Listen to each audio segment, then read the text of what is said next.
Petite musique mystique. Mission Proxima, avec les couleurs de la France au-dessus. Voilà, Proxima, rapprochons les Français de l'espace. Ah bah faites ça pas dans un studio alors les mecs. Ah tiens, je m'attendais pas du tout à ce qu'on vienne me voir dans ma chambre. Bonjour à tous, je suis Bonjour à Thomas tous. Pesquet, astronaute de l'Agence spatiale européenne en mission à la Station Je suis spatiale Troy McClure. internationale. Aujourd'hui, Je vends des paires de ciseaux pointus à qui veut. Non mais franchement, c'est pas un présentateur télé lui. Et puis ils ont le temps de jouer la surprise en plus et puis de jouer la comédie, parce que là ils jouent clairement la comédie, vous voyez bien. Et puis si la prise est pas bonne, ils la refont. Putain, entre les expériences et tout, ils ont encore le temps de faire ça. Ok. Donc là, hop, séquence 1. Nous allons déranger Thomas de manière impromptue dans sa chambre. Bonjour à tous, je suis Thomas Pesquet, astronaute de l'Agence spatiale européenne en mission à la Station spatiale internationale. Aujourd'hui, je vais vous parler de quelques aspects de la vie à bord et notamment ceux liés à la sécurité. Ici, on se trouve dans le module... Tu vois, il va nous parler de la sécurité dans l'espace, quoi. Il nous fait des cours de sécurité routière, en fait, à travers ça.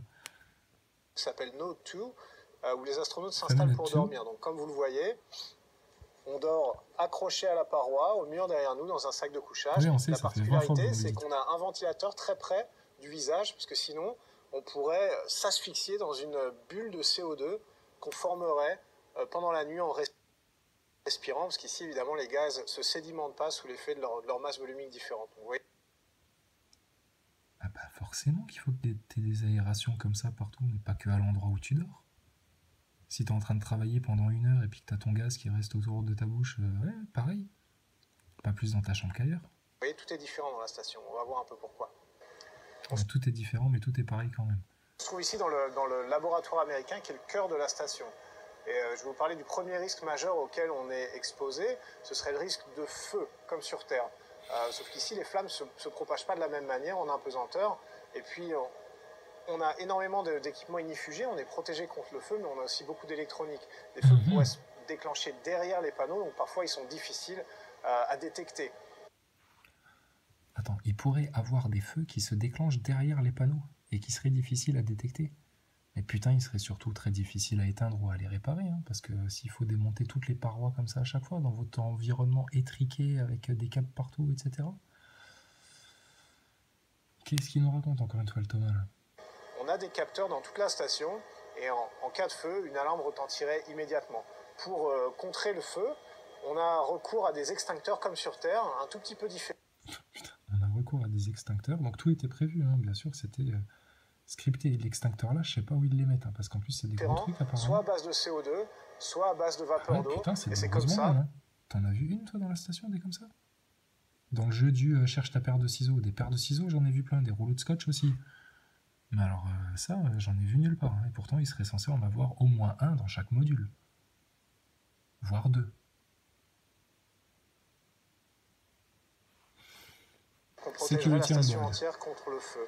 Si jamais on avait un feu incontrôlable, on serait obligé de quitter la station et de l'évacuer dans nos véhicules Soyuz qui se trouvent à l'arrière.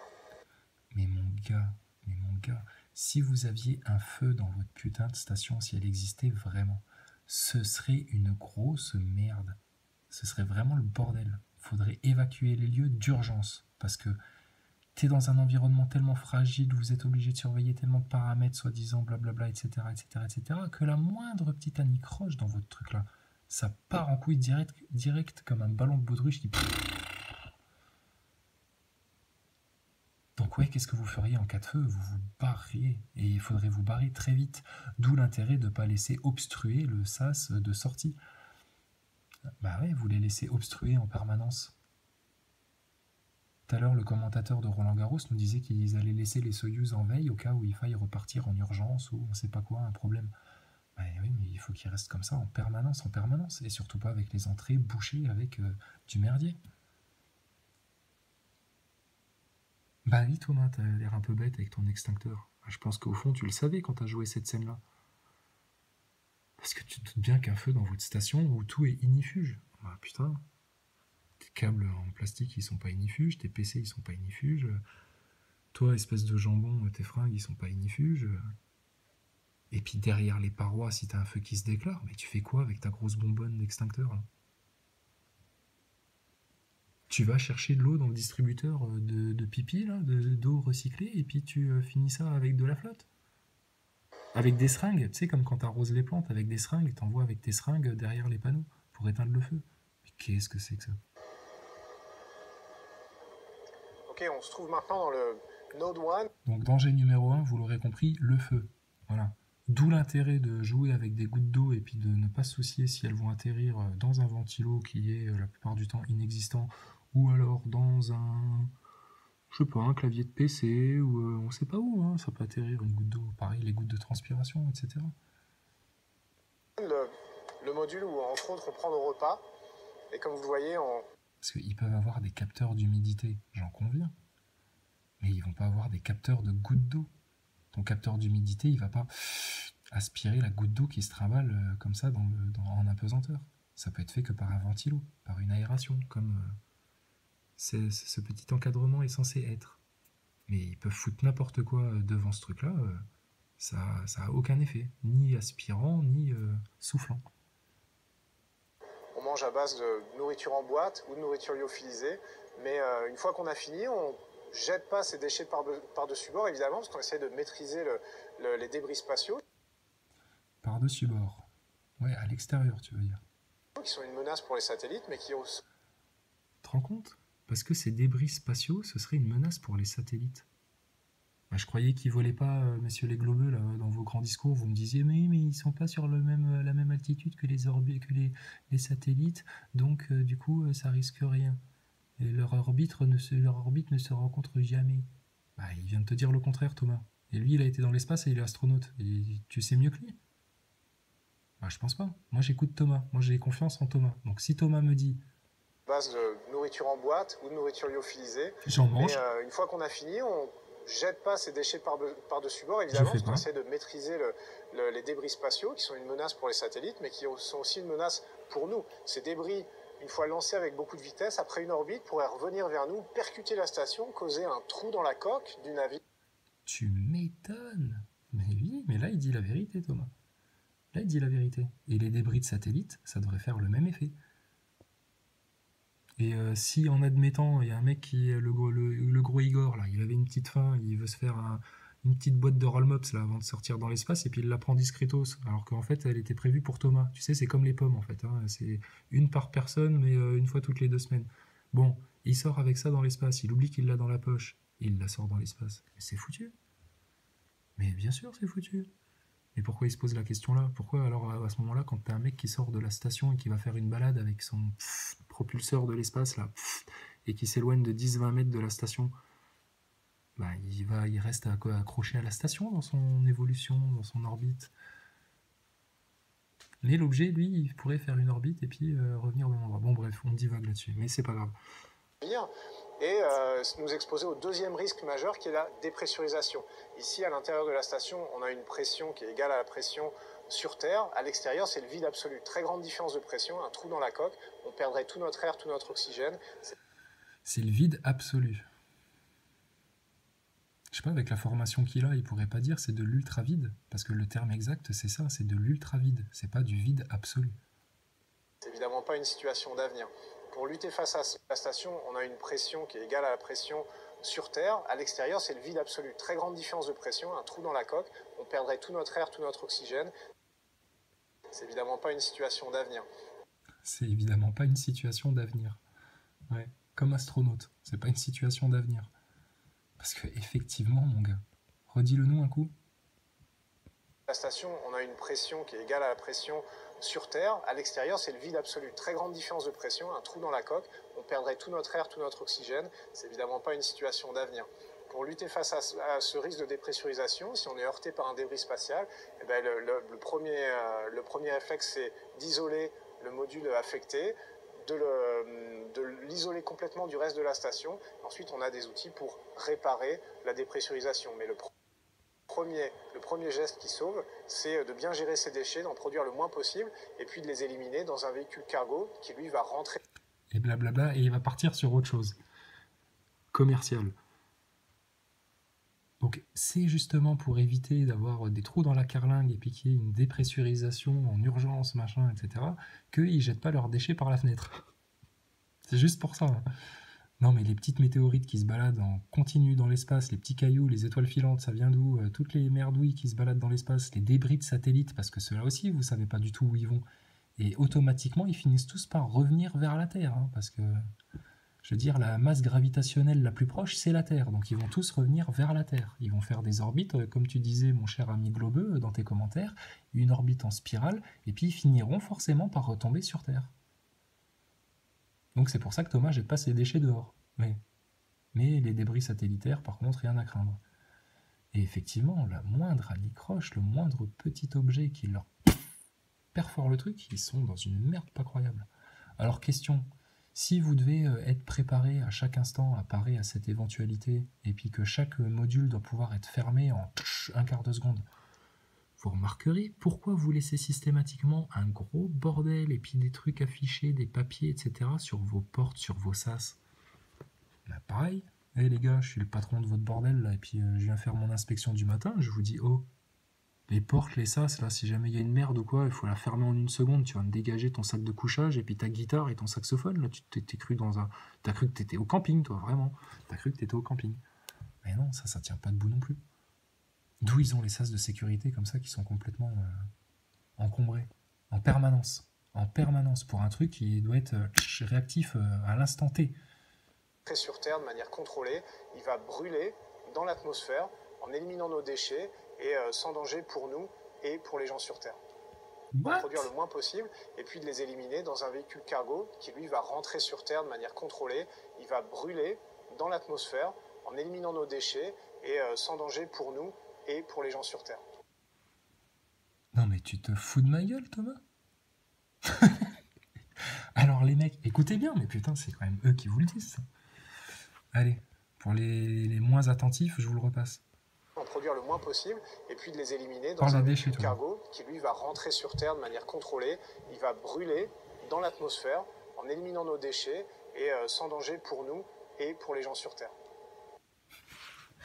Donc leurs déchets, ils les foutent dans un cargo. Donc ça veut dire qu'ils balancent une fusée, qu'ils leur balancent un cargo dans l'espace.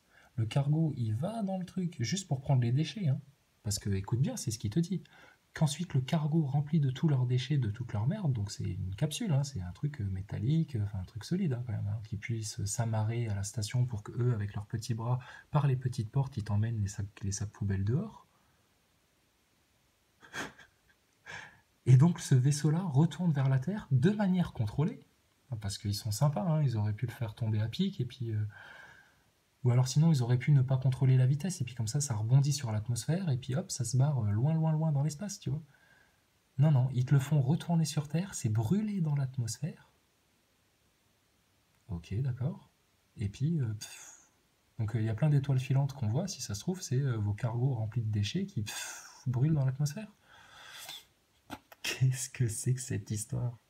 Qu'est-ce que c'est que cette histoire? Espèce de connard d'astronaute de la NASA, si t'as des putains de déchets de merde, mais tu les propulses le plus loin possible de la Terre. Et puis au pire, ils finiront par arriver. Ah, c'est pour les satellites, faut pas les abîmer. Ah, mais sauf qu'il n'y a pas de satellite non plus, donc je vois pas ce que t'abîmes. Bah non, je te rappelle que 99% des télécommunications sur Terre se font par des câbles sous-marins, de la fibre optique. Ouais. Il n'y a aucune communication par satellite, ils servent à quoi les 20 000 satellites autour de la Terre? On n'a même pas une photo de la Terre, une vraie photo de la Terre. Avec des tailles de continents cohérents, enfin... Non, toutes les photos de la Terre sont des composites. Avec des copier-coller, des composites, quoi. Il n'y a pas une photo entière de la Terre, on est bien d'accord de ça. C'est un fait historique, c'est un fait technique, réel. Allez me dire que les photos qui sont sorties, la Blue Marble, etc., c'est pas des composites. Bah, les mecs qui les ont fabriqués disent eux-mêmes que ce sont des composites parce qu'on leur a donné différents éléments, des vues satellitaires, pour fabriquer cette photo-là. Enfin bref, sérieux, les globeux, vous le faites exprès, il n'y a pas d'autre solution. Donc voilà, ils nous renvoient les cargos sur Terre et puis ça crame dans l'atmosphère. Mais on nous apprend à bien gérer nos déchets. Et les chemtrails alors, c'est fait pour quoi? C'est fait aussi pour... empêcher les émanations de vos déchets pour éviter tout danger sur Terre et puis pour eux dans l'espace, hein, forcément. La source principale à bord de l'ISS, c'est l'eau. C'est une des ressources les plus précieuses. Vous imaginez bien qu'ici, on ne peut pas acheminer depuis la Terre des énormes quantités d'eau. Ce serait difficile. Et je n'invente pas non plus, ça. C'est lui qui le dit. La ressource principale à bord de l'ISS, c'est l'eau. C'est une des ressources les plus précieuses. Vous imaginez bien qu'ici, on ne peut pas acheminer depuis la Terre des énormes quantités d'eau. Ce serait difficile. Voilà. Ils ne peuvent pas acheminer des énormes quantités d'eau. Pourtant, dans une autre vidéo, ils te montrent que dans leur grenier, ils ont des espèces de grosses gourdes comme ça, pleines de flotte, et puis qu'ils acheminent ça justement en venant de la Terre. Dans une autre vidéo, il te dit aussi que ils reçoivent de l'eau à la fois par des livraisons de cargo. C'est pareil, hein, tu as des fusées qui décollent toutes les 5 minutes, ils envoient ça par cargo dans l'espace, et puis qu'ils ont aussi leur système qui permet de recycler l'eau. Ce serait difficile d'envoyer des choses. Ben non, vous êtes ravitaillés tous les 3 mois, c'est pas difficile du tout, puisqu'on vous met même des déguisements, des maillots de foot, des objets pour faire de la pseudo-pédagogie, des ballons de basket, des ballons de rugby pour faire les cons, des maillots de l'équipe de foot. Vous êtes sur Terre, les mecs, c'est du pipeau votre truc. On ne peut pas se permettre de la consommer de manière irraisonnée en laissant le robinet. On ne peut pas la consommer de manière irraisonnée. Et il va te dire, même, je suis sûr, en laissant le robinet ouvert. Ouvert. Donc... Putain, je le savais. Et sérieux, ils sont là pour faire la leçon écologique à mémère et à ton petit gamin. D'accord? C'est tout ce qu'ils font là, avec leur discours à la con. Donc ils peuvent pas acheminer de l'eau, c'est trop difficile, d'accord? Et ici, sur la station, on ne pourrait pas se permettre de gâcher une seule goutte d'eau. Putain, pourtant, mais c'est ce qu'ils font avec la flotte. Quand elle se lave les cheveux, l'autre, machin, qu'elle en fout partout. Mais bien sûr qu'ils ont... On la gère de très près. On a un système de recyclage de l'eau qui se trouve autour de moi, ici, dans le Node 3. À ma gauche, on a les toilettes. Et dans ces racks qui sont à mes pieds et sur les côtés, on va recycler toutes les eaux usées. Et je vous souhaite pas que le module là, il ait une avarie. Hein, parce que tu as les chiottes, le truc de sac à merde qui envoie dans le truc de recyclage d'eau. Et puis alors, dans ces... je sais pas, là, dans son pauvre mètre de truc, là, tu as tous les filtres qui retiennent la merde. Donc ça, ils sont censés le changer régulièrement, hein, parce que c'est censé garder toute la matière fécale. Et ils font quoi quand ils le dévissent, etc. Et putain, mais comment ça fonctionne leur truc là? Parce que ça faut le changer quand même de temps en temps, leur filtre là, faut le changer même régulièrement, je pense. Y a pas une vidéo qui montre ça quand ils changent le filtre à merde? Parce que j'aimerais bien voir aussi. Hein. Ça doit être amusant à voir. Là, ça doit être vraiment du camping. Tu sais, c'est les chiottes dans ton camping-car. Tu sais, faut aller vider le réservoir. Ouais, bah, sauf que là, tu le fais en apesanteur, mon gars. T'as intérêt à bosser proprement, hein. Et pas à faire des pirouettes, à faire le singe à côté, ou à laisser des post-it pour te dire attends, j'ai dévissé le premier boulon, mais j'ai eu envie de pisser, donc surtout attends-moi pour faire la suite, sinon il va y en avoir partout. Mais attends. Les urines, la transpiration, la condensation, partout dans la station spatiale pour faire... La transpiration, mais putain, vos gougouttes de transpiration, si elles s'échappent de votre corps, avant d'aller dans vos systèmes d'aération, elle va aller se coller sur le mur, sur ta feuille en papier, sur ton truc et sur ton machin. Et au bout de 3 semaines, dans votre turne, là, ça devrait puer la mort. Parce que je vous rappelle que personne ne fait le ménage dans tous les recoins, etc. Quand est-ce qu'on vous voit nettoyer les parois, faire le ménage dans ce truc-là? Quand est-ce que vous aseptisez tout ce bordel là pour que ça continue à bien fonctionner et qu'il n'y ait pas des germes qui se développent partout dans les moindres recoins, des trucs de moisissure, des petites mimisses de chaussettes qui vont se coincer, Mais putain les gars, oh. Faire en sorte d'économiser Non, à la place, vous nous faites pour la 100e fois les toilettes, la morale sur l'écologie sur Terre, et puis vous nous dites comment vous mangez, et puis... Chris Kitchen. Possible d'eau et d'être le plus possible indépendant de la Terre, ce qui nous permet aussi de produire par hydrolyse notre propre oxygène, par électrolyse notre propre oxygène. Donc le café d'aujourd'hui se transforme petit à petit en café de demain à bord de la station spatiale. Voilà, ça c'était le petit mot du commercial, du communicant, tu vois. Le café d'aujourd'hui et le café de demain. Un des risques liés à ça, c'est le risque de substances toxiques qui se répandraient dans l'atmosphère de l'ISS auquel on serait exposé. Vous imaginez un liquide toxique, comme par exemple le liquide qu'on utilise pour traiter l'urine dans le système de recyclage. Eh bien, il serait dangereux pour nous, pour les yeux, pour le système respiratoire. Donc pour se protéger de tout ça, on a des équipements spéciaux et encore une fois des procédures qui nous permettent de faire face à ces dangers. Derrière moi... On a des procédures pour tout. Ouais. On a des procédures pour tout, sauf pour ouvrir et fermer les hublots de la station. Ça, par contre, tu peux le faire quand tu veux, où tu veux, juste pour regarder s'il fait jour ou s'il fait nuit. Mais Thomas, mais arrête, sérieux. Ça se voit en plus dans tes cuisses, là, que t'es tenu par un harnais, t'es absolument pas en apesanteur. Pourquoi il plie comme ça, ton fut? Pourquoi t'as les cuisses tendues?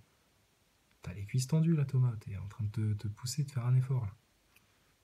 On aperçoit aussi une machine qui s'appelle AirRed, qui nous permet de faire du sport 2 heures par jour de manière à rester en forme et à revenir sur Terre dans le meilleur état possible après 6 mois de mission sans avoir perdu trop de masse musculaire et de masse osseuse. On se trouve ici dans la cupola. Putain, il te fait presque pleurer. Hein. Attends, mais Thomas, t'as retrouvé des lunettes de soleil pour regarder le soleil dans l'espace? Mais tu sais que c'est formidable, ça? Mais tu sais que ça sert à rien, hein, parce que t'es quand même en train de te faire cramer la gueule. Exposé aux rayons du soleil. Le soleil, c'est notre source d'énergie à bord de la Station spatiale internationale. On fait 16 orbites autour de la Terre, 16 tours par jour. Donc pendant une partie de ce tour, on est exposé au soleil, on emmagasine de l'énergie grâce à nos panneaux solaires photovoltaïques et à nos batteries. Et pendant la partie à l'ombre, derrière la Terre, de l'autre côté de la Terre, eh bien, on restitue cette énergie emmagasinée dans les batteries. C'est comme ça qu'on peut approvisionner en énergie l'ensemble de la station spatiale. Bon, dans la mise en scène, il te dit ça au soleil, dans la cupola, sous la verrière, là, avec des lunettes de soleil. Alors que toutes les autres fois, ils sont dedans, il y a aussi de la lumière comme ça, ils n'ont pas les lunettes de soleil. Là, apparemment, vu le reflet dans ces lunettes, le soleil leur tape vraiment en plein dans la gueule. Hein. Donc je te rappelle, 0 filtre atmosphérique, ils se prennent du rayonnement solaire en pleine tronche. Mon gars, Thomas, tu devrais quand même avoir la gueule un petit peu plus rougeotte que ça, hein, parce que tu restes pas 5 minutes comme ça avec le soleil qui te tape dans la gueule. Et la température dans la cupola, elle devrait monter au taquet. Ils sont où les filtres? Qu'est-ce que c'est? Les verres polarisés. Vous me dites des verres polarisés. Mais verre polarisé de que dalle là, sinon ton verre polarisé, ben, il se teinterait au moment où tu as les rayons solaires qui tapent dessus, non? Ça resterait pas complètement transparent comme si c'était en plus nettoyé tous les jours. Pas une trace de doigt sur le truc. Hein. Et ils se prennent ça dans la gueule et ça gêne personne. Aucun filtre atmosphérique, même pas de crème solaire, rien du tout. Le monsieur il y va, hein, puis il peut rester 3 heures là-dedans à jouer du saxophone, même s'il faut. Bah non, pas de problème. Il est où le problème? Bah, le problème, il est que ça devrait pas du tout se passer comme ça. Et puis donc, il devrait faire putain de chaud dans votre cupola. Parce que même si vous avez un système d'aération hyper performant, une clim optimale, mon gars, les rayonnements, tu te les prends. Hein. Ça doit chauffer. Hein. Là, le cuir ou la moumoute sur le volant de ton vaisseau spatial, là, putain, attention, elle doit être chaude. Hein. Attention les doigts, hein, parce que ça doit cuire, là, ça doit chauffer. Là. Le soleil, c'est donc quelque chose de positif pour nous, mais c'est aussi un danger pour 2 raisons. Les températures ici sont extrêmes, on n'est pas protégé par l'atmosphère, on peut atteindre plus 200 degrés au soleil, moins 170 quand on est à l'ombre, donc il faut se protéger pour ça. Une grande partie de l'énergie Pourquoi t'as pas fermé les obturateurs sert simplement à réguler la température. Le soleil, il est source aussi non seulement de lumière, mais aussi de radiation dont il faut se protéger. On est blindé à bord de la station spatiale pour que les astronautes ne soient pas exposés à des niveaux de radiation trop élevés. Et pourtant, l'équivalent d'une mission de 6 mois, c'est à peu près 100 fois la dose reçue pendant le même temps par quelqu'un qui serait resté sur Terre. Ah, donc ils s'en prennent du rayonnement. Radiation et rayonnement, il n'y a pas de problème. Hein. Mais ils sont blindés, d'accord. La vitre aussi, elle est blindée. Anti-radiation, tant mieux.